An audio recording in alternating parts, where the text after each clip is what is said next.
Good afternoon and welcome to Lunchtime Coaching. My name is Kim Britz, executive coach, trainer, and international leadership facilitator, host to the Lunchtime series where we add value to people's lives, happening every day at 12 on ebizradio.com. Welcome back to the show. We have the difference maker. She has been on before, and she's the difference maker, coach, leadership, mindfulness, resilience, change, and EQ facilitator, Heidi Poulton. Hello, Heidi. How are you? I'm good, Kevin. I'm so excited to be here again in a different role. we had such a good conversation. We just like, no, we have to have more. Definitely. but because we chatted, one of the things that we spoke about was you were sharing your story, your life story, and some really valuable insights on how you do what you do. And then you said to me, so why can't we ask you questions and get yours live? So guys, today what we're going to do is we're going to literally swap roles. So Heidi's going to be interviewing me and I'm going to share some insights from my side. So shoot, Heidi, I'm waiting for it. Well, I'm excited because when we were talking, not in our session, but before that, and you shared some of your story with me, I thought, how on earth can you be on the show every day and not have shared your story? Maybe I'll start off with, how did you get into what you're doing today? And then we can go into more of your story later on. Absolutely. So in terms of doing what I with the radio show, or with sort of my vocation. So maybe both. Wherever you want to start, let's see where it goes with that. Yeah. So I initially started. Well, it's quite a long story, but I'll give you the fast version of it. I initially started as a radio voice. So I had the fortunate opportunity to be the voice of Steve on radio. The F&B ads, I'm not sure if everyone's going to remember that, but the guy that the phone would ring and he'd go, "Hello, Mr. Smith, I'm Steve from Beat Bank. I want to tell you about our brand new checking." I was that guy. And how I got into that role was I was jobless and homeless and kind of going, my mom had just died. So it was a bit of a traumatic year for me. And I was just working from job to job, kind of to pay those. And this is, quite a long time ago. And eventually someone said, "Well, why don't you put your voice on radio?" And I was like, "Oh, okay, well, I can do that." I went to my brother and I said, "Please, can you just borrow me 600 Rand? I don't have 600 Rand to get myself on Voice Bank." And he said, "Yes, you can borrow the money, but you have to give it back." So I was like, "Okay, at the moment I get paid, I will give you back. I'll give you back the 600 Rand." And what was interesting is I put my voice on Voice Bank, and got within 2 or 3 weeks called for a job on radio, and I think it was cash converters or something like that. And then I had another one, and then the third one, I had a phone call from a producer saying, "No, we have a bank that really likes your voice. They have this idea that they want to do. The guy's name's Steve, and we're gonna." And I walked into the room, and I was like, "Oh, so who's all auditioning for the Steve girl?" And there was like 20 people in the room, and they're like, "No, just you." I was like, "Oh, okay." No, and this had been my third voiceover sort of that I'd ever done, and they liked the voice, and the script, the sort of brief that they gave me was just sound happy and like you're there to solve problems. So I was like, okay. So every time I read the script, I would like have this kind of face, and I'd go, "Hello, I'm Steve from Beat Bank. I want to tell you about our brand new," and that's where the sound came from. And surprisingly, that ad became one of the most successful ads in the history of radio in South Africa. And they opened so many check accounts within the first 6 months of the actual campaign that they'd ever opened in the history of F&B. So the impact that it had on South Africa, but also banking and the way we did banking on an app, and so. But in being in that moment, I didn't I was just like, yay! I've got work. I was put on a retainer. I was just happy to be working. And the thing, very quickly, it changed within 4 years. It kind of went from being the most famous radio voice to thanks, we're finished now, we're done, we're not renewing the contract. So it went again back to homeless, or not homeless, but jobless. And I was going, okay, well, now what? And someone said to me the one day, well, why don't you just teach people what you know? I was like, well, that's something I could do. So, in the last 20 years, I've really loved human behavior. So I certified as NLP practitioner, hypnotherapist, and timeline therapist, and then did my master practitioners as well, because I really love the idea of knowing why people behave the way they do. And when he said to me, well, why don't you just teach people what you know? I was like, yeah, I suppose I can do that. And because I had no money, I was kind of going, okay, well, what do I do now? I posted, I'm not sure I made a little ad and put it on Gumtree. And I was going, well, let's see if anything happens with this. And surprisingly enough, that's where my original company was born from, Voice by Design. And I started doing presentation skills on how to use your voice more effectively, how to step into the state of what it would feel like. And I did it with an executive from Nedbank. And I was going, wow, that's amazing. It just sort of came about like that. And I was like, wow, I could really teach people this. And then I went to one of my coaches and he said, I said to him, like, what other advice do you have for me? Because I really want to be able to do this more. And he said, well, you have such experience of voice, and all my life I'd grown up on stage. It's like, why don't you just take that info and share it with call centers? And I was like, well, yeah, why not, right? And I created a module for that. I phoned the CCM, I think it's called the CCMG, for the Call Centers Association, and went and did my presentation to the CCMG, and she, the head of the CCMG, said, well, I have 3 dates. I love what you're saying.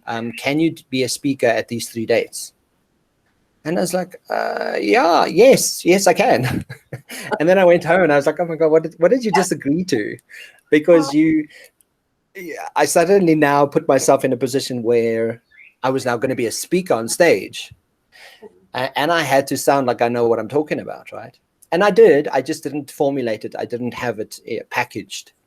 So let's say I actually worked really hard to put all that together.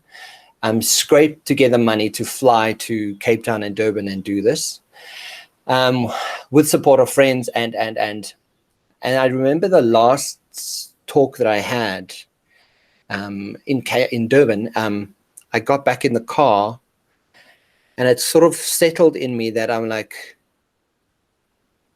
people are actually paying attention to what I'm doing, and I can actually make a difference, and I can share this. I can teach people. I can show people how to reframe their brains, and how to enforce that, and find a simple step process where you can actually do this and make a difference to your own life.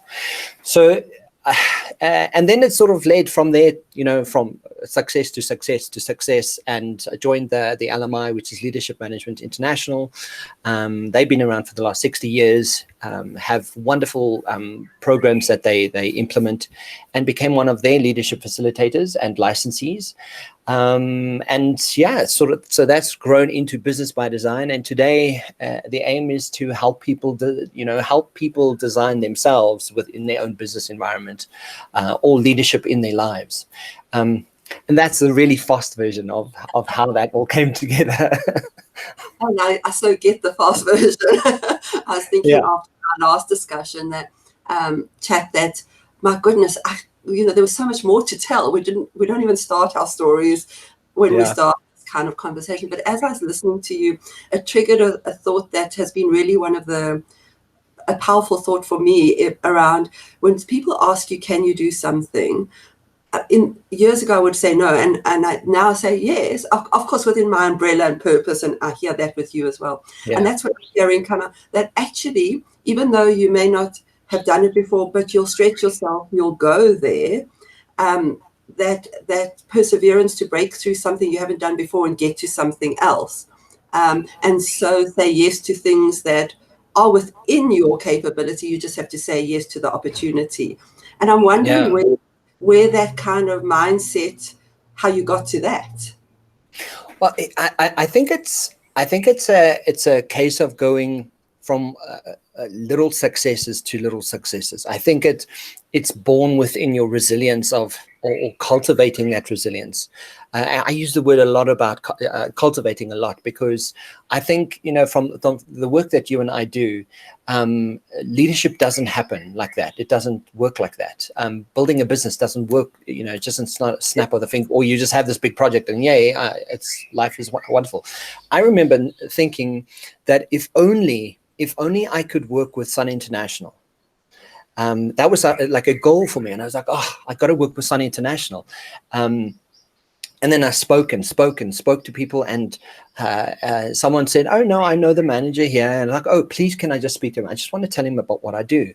And I remember walking in there again, feeling completely out of my comfort zone, kind of going, okay, cool, I'm going to propose this. And I just hope for dear life that they actually like this, because I hadn't known that anyone puts this type of info, because I was quite specifically speaking about changing your brain. How does changing your brain, changing your mindset, changing how you view the world, and how much power you have over that can influence how you do your day-to-day environment. And I was like, well, I'm just going to put it out there. And lo and behold, Sun International said, yeah, this is fantastic. I absolutely love this angle. I love that we're actually working about people's mindsets and how they put that information together. So I think, when you have little successes like that, you're kind of going, it sort of starts churning away and cultivating that resilience in and I think I have a troubled past with my family. And one of the things my brother, him and I just haven't, in the last 10 years, we haven't been able to see eye. We are now, but it's been quite troubled. But one of the things he did do me a favor in terms of was he had a lot of tough love with me, and he kind of went, you know what, just sort it out yourself.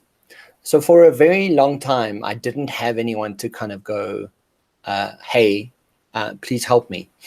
And you kind of just, you have those wallowing moments, and it's just a strategy I learned along the way, that you're allowed to wallow like a professional, but then stop, get up, and change your state. And whatever that means, if that means going to run, making some coffee, making 10 cups of coffee, whatever it takes to change. And I've been recently watching his name's Dr. Andrew Brumheimer, I think. He's a neuroscience, about neuroscience. And one of the things he says is, what people don't realize is, for us to really start impacting our world, we really have to look at the behavior and what that behavior is, and start going, well, how do I start doing that behavior? Because my brain will very much quickly be interrupted with the thing that I'm holding on to, and start focusing on the behavior and kind of going, this is what feeling good behaves like. This is what success behaves like, and start doing the behavior so that I get to start influencing the chemical balances in my head, and taking that step. So little things like that, really just churning away at cultivating resilience for myself, and what that meant for me, and how I would do that. I think that's where it sort of comes from. It stems from. And so when I'm listening to you say wallow and the resilience and the behavior, you weren't always like this. You shared with me a story. Yes. So I'm going to stretch you a little bit, if I may. Sure. And so I think that's so important, the story you shared with me, and I'd love you to share that with the listeners, because I think being able to overcome what you've overcome as well, to get to where you are now, has been a beautiful learning and a great shift for you. So it's powerful for other people to hear that journey of yours. Which journey are you referring? Because there's a few touch points. Which one did we speak about? So about your mother, and you and your relationship, and when you mentioned chemical imbalances and all of that. So oh yeah. So I think when I was in my 20s, and that's when my journey from really trying to understand what my brain was doing started. My mother was, in so many ways, she was a saint of a woman, but in her being a saint, she was completely crazy. And I say that with absolute love. And if she was here today, she'd be like, "Hey, I'm your mother. Don't speak to me like that." But but she there was so much good intention she had, and often you saw that. But because of life, because of her depression, because of a lot of trauma that she'd been through in life, also because of family issues that we've had, she often found herself on medication. And I, from an external perspective, always looked into that going, wow, like if it's not the hormone imbalances, then it's the antidepressants. And then there's days that she's severely just sweating, and then it's like her hormones. And so it was just to watch. It was quite alarming to me. And I remember, with all the stuff that I'd been through in my life, I went to the psychologist, and the last psychologist said to me, "Well, I don't know what to do with you. We're going to have to hospitalize you because you're clinically depressed." And I kind of freaked out, and I was like, "Oh no, that's not gonna be the story." I'm like, I refuse. I kind of had it was a life-defining moment, because I tell the story often, but I sort of dug my heels in the ground. I was like, no. Like I may have seen a lot of that, and I may have seen that story, but I am not going to carry the story forward into my life. No way. And went home, cried for 3 days, and then eventually got up, joined the gym, and went to gym for 6 months, every single day. And on some days I tried to go twice. And after 6 months, I kind of started realizing, okay, I just felt better. I felt different and and I then realized that I didn't need antidepressants. There was something I was doing that my brain was catching on to, kind of going, okay, cool. This feels good, Kevin. Keep doing this. But then I wanted to know why my brain was doing this. And that's where I started with the NLP. And I even when I went to the NLP, that it was sold as NLP life coach. And I thought, wow, at the age of 26, like, what exactly? I don't have life to be sharing with people. So how am I going to coach them on life? So, in my 20s, it's not something I actually did a lot. I just used a lot of the NLP to kind of wrap my brain around, well, this is what your brain's doing. This is where your RAS is focused. And this is why you're finding more supporting evidence to everything you don't like, right? And the moment I sort of started shifting that and started understanding what my brain was doing, it sort of solidified, and it's sort of, I sort of had this realization. It's like, okay, I have more control over my life than what I've been given permission to think, or I've even allowed for myself. So that's where that story comes from. Yeah.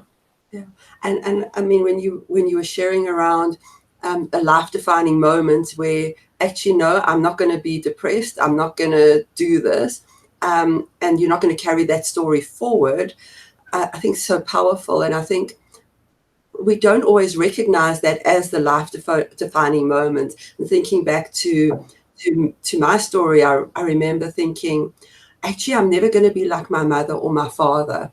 And that, I think, was the life-defining moment. Like, yeah. In fact, maybe it's that, I think I always use the idea of a pendulum.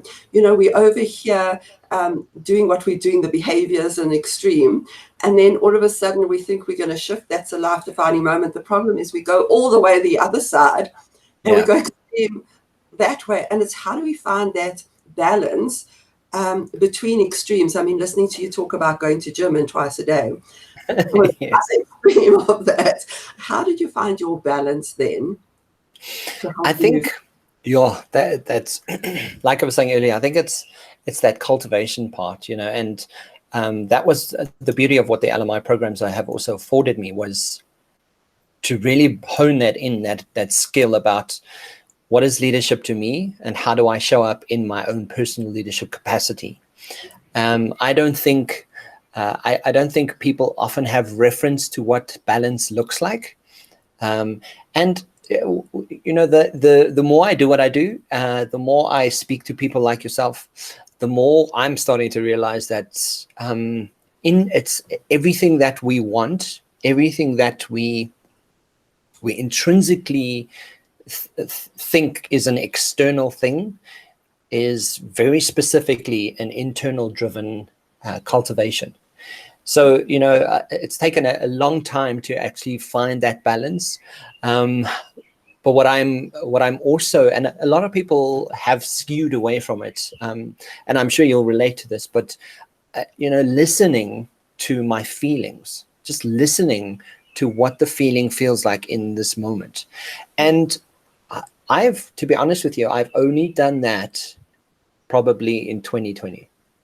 So to find the flow of what that sounds like, because a lot of the time we look at, and that's also one of the reasons why I started sharing how to cultivate confidence, because a lot of the time we use external reference to gauge how I'm doing as a human.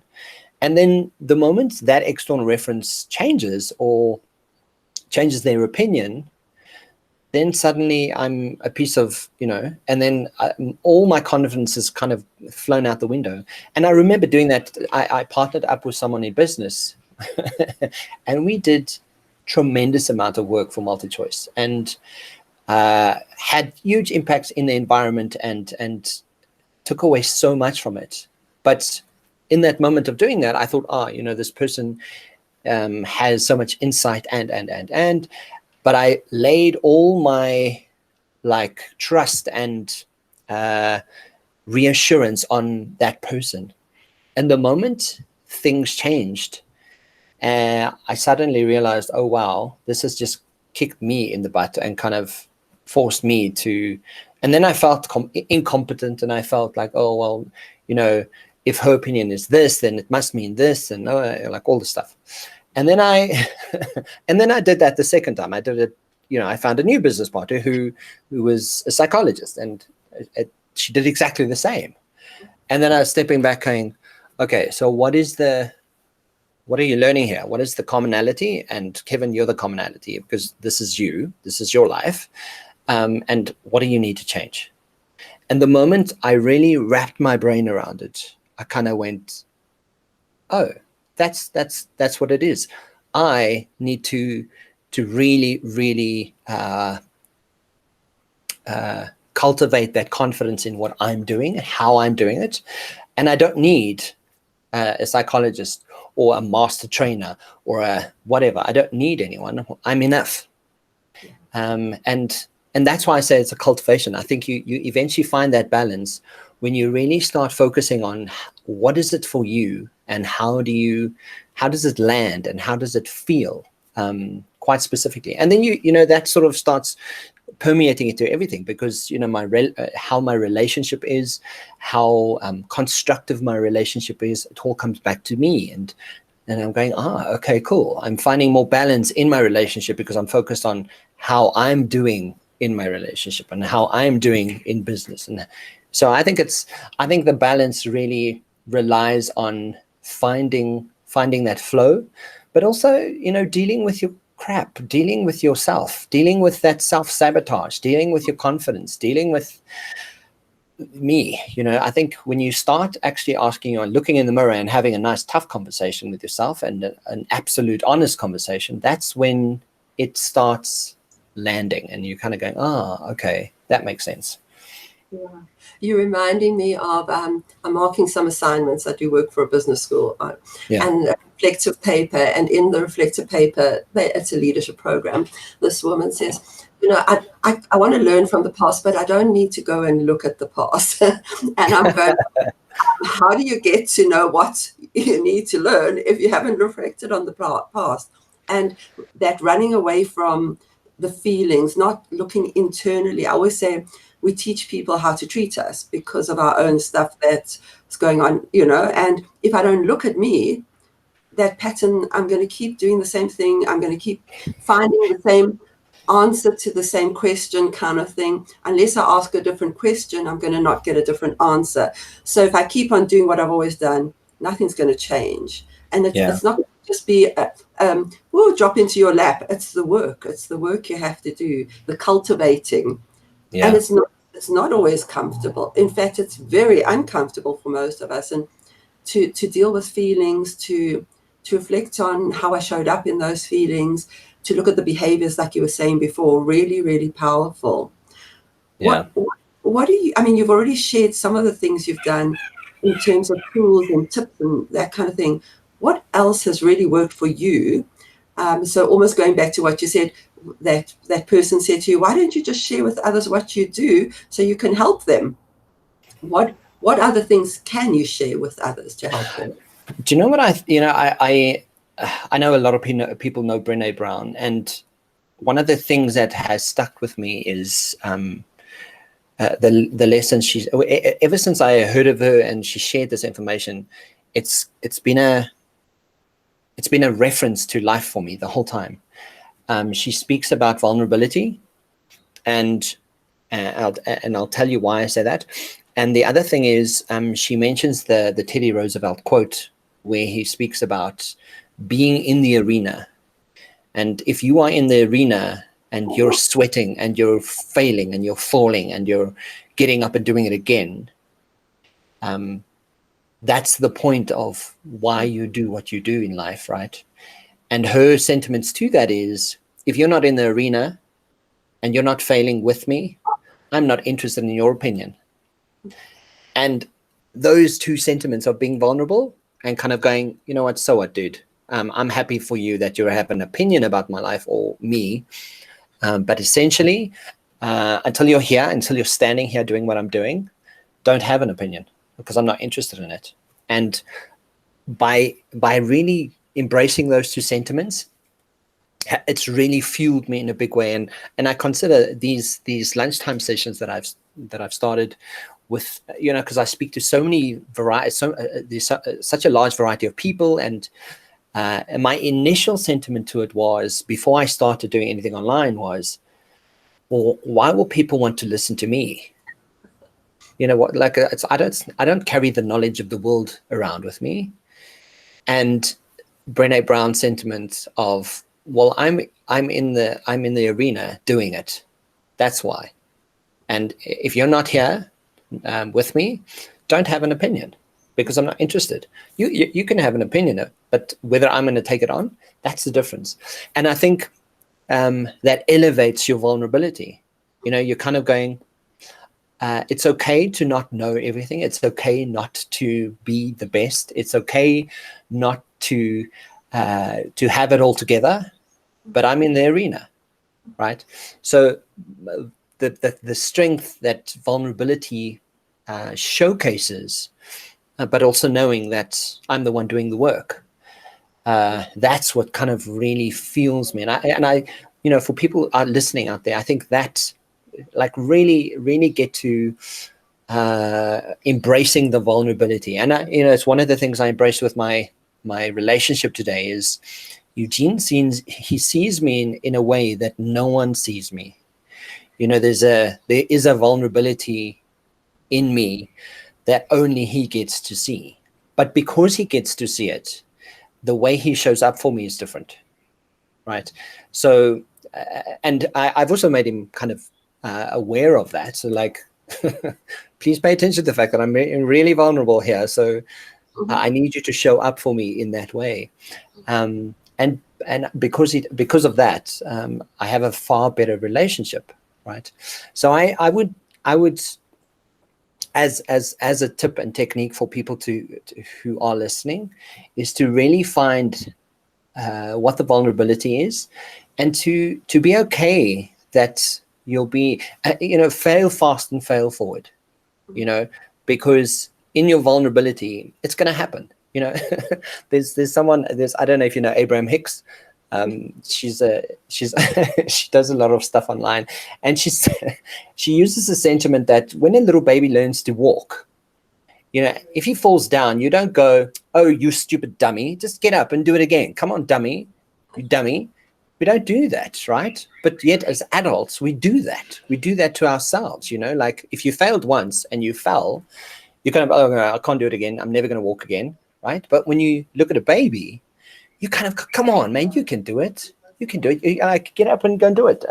Make some differences and make some things happen for yourself, right? I think that's the importance, to remember that we cultivate speaking kindly to ourselves, because your own words are closer to your ears than someone else's, right? So how you speak to yourself. I mean, as a rule, I will never say to myself, oh, Kevin, that was so stupid. Oh, you idiot. Like, I don't do that. If I get something wrong, I go, okay, that didn't work. I catch myself going, okay, what else could we do here? Because I know that I'm the quickest one to self-sabotage and have a negative conversation.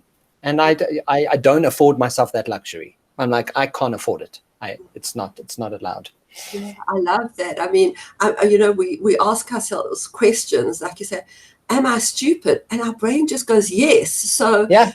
Ask yourself the right questions. Otherwise, you're going to get the answers that you don't want and that are not going to help you. So I love that pause in that moment to say, actually, how can I learn from this? What could I do differently? Rather than beat yourself up. Yeah, they also say that we speak more badly, if that's correct English, to ourselves. Yeah.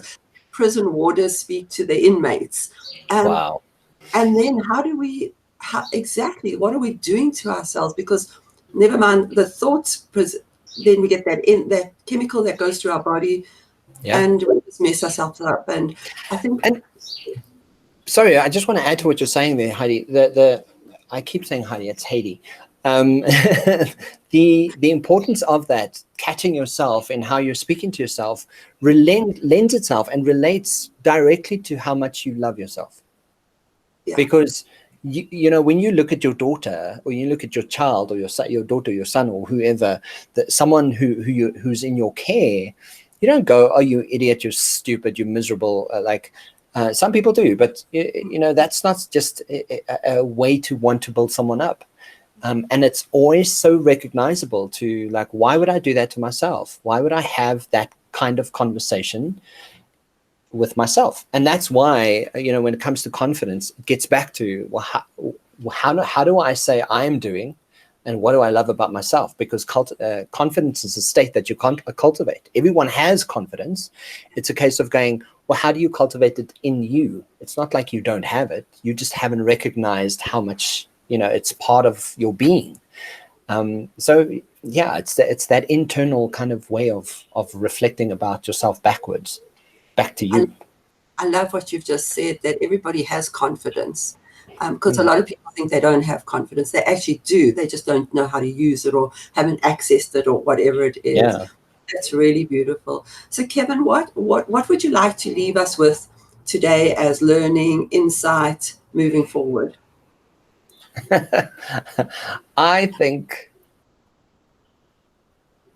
when I started this, doing these, sharing this information online, my immediate sentiment was, oh, wow, people out there want advice. And what do I have? I read and learn and research stuff all the time, because like you got to put programs together, you got to put training together. There has to be stuff that you creating and cultivating the whole time. So I think, sentiments I would leave with people today is really, really ask yourself the difficult questions. And if they're not easy to hear, that's okay. It's okay to, and it's not necessarily a case you might not want to speak it to someone, but ask yourself those difficult questions and really be honest and truthful about that. And when you have recognized where the issue lies, kind of go, okay, what is the next step from that? And how do I embrace the fact that this is a vulnerable moment for me? And how do I put myself in the arena and fail, and fail with the knowledge that someone might pick on it? And to give you a simple example, I posted last night, how do you know he loves you? Like when he gets up at 9:30 at night, I think you saw that, at 9:30 at night, and goes and buys your Doritos. And someone went and commented on this, going, "Oh yeah, do you know how much fat that is? Do you know how fat you're going to get?" Like, and it's going, wow, it's like, I think you're missing the point. It's not about the Doritos, it's about love. Yeah. So, and I smile and I think, but I'm okay with it. And I think I'm okay with the fact that I'm not I'm not a perfect person. And I think that's what people really need to start embracing, is embracing the imperfection, because the moment you get there, on the other side of trying to be perfect, you're kind of going, oh, wow, feels so much better. It's so much easier on this side of that equation. And then it feels like flow. It feels like things flow from one thing to the other. So I think that would be the sentiment: is find your flow, find your vulnerability, ask yourself the difficult questions, and be okay with what comes out. I love what you say, and seeing that you mentioned Brené Brown, I love her too. Yeah. When you were talking about perfection, imperfection, all of that, her statement or quote or whatever it is around, a perfection is like carrying a 20-ton shield, and we think it's protecting us, but boy, is it heavy. Boy, is it uncomfortable. Boy, does it get in the way of all our relationships. So as you were saying about it's okay to be imperfect, I went, let go of all that heavy stuff that we carry that actually that interferes with flow, that interferes with everything. So love what you've been saying. Yeah, but just to add to that, sorry, Heidi, but it's so important, because when you really get your brain wrapped around it and you let go of what it potentially means, because it's the meaning, right? You're holding that protection and trying to protect yourself to such a degree. It's like, no, but if I don't protect myself, it means that, right? Once you let go of the meaning, you're kind of going, oh, it means nothing. It means whatever I say it means. And it's like, yay, yay for me. So go and eat those Doritos. And boy, did I eat those Doritos. I was like, damn, I'm gonna scoff and I proudly finished the packet. I finished the entire packet of Doritos. Well done. I'm going to gym today, but I mean, I finished those Doritos. So, I mean, it's been lovely chatting to you and hearing your story and your learning and sharing. And I mean, when we talk, I feel there's so much more to say. So let's see, maybe another time, another story. But any final thoughts you want to leave with? No, I think thank you for wanting to hear the story. It's so nice to be able to share this with people. And I think that would be the final thoughts, is just love yourself enough to give yourself the chance. Like that would be the closing line. Love yourself enough to give yourself the chance, because when you do, I mean, your story as well, when you really got your brain to kind of go, oh, I love myself enough to give myself that chance. Today you do what you do, and it transformed into this, right? And you get to be that person for so many other people now. So, when you do love yourself enough to give yourself the chance, who knows what could come from that, right? And I think that would be the sentiments. Wow, good stuff. Thank you. Heidi, thank you for having me, and thank you for the conversation. No, I've loved the opportunity to turn the tables on you, and for you. Thank you. And I mean, I'm sure you're going to share all your Twitter accounts and if you haven't already, if people don't know who you are, but you're welcome to do that as well now. Yeah, so I think I've worked so hard at this the lunchtime series. If you type in Google hashtag lunchtime coaching, a whole bunch of videos come up in Google. So really try that. You can also just type in Kevin Brits, or just go to my website called businessbydesign.co.za. Kevin, lovely. Thank you. I look so forward to chatting to you again. Thank you for sharing your story and learning. And we'll come up with some topic of discussion, and we can both, give some insight on that as well. So let's do it. I'm ready to do it. Thank you. Thank you so Heidi, much. have a wonderful day. Thanks. Ciao. Bye. Bye.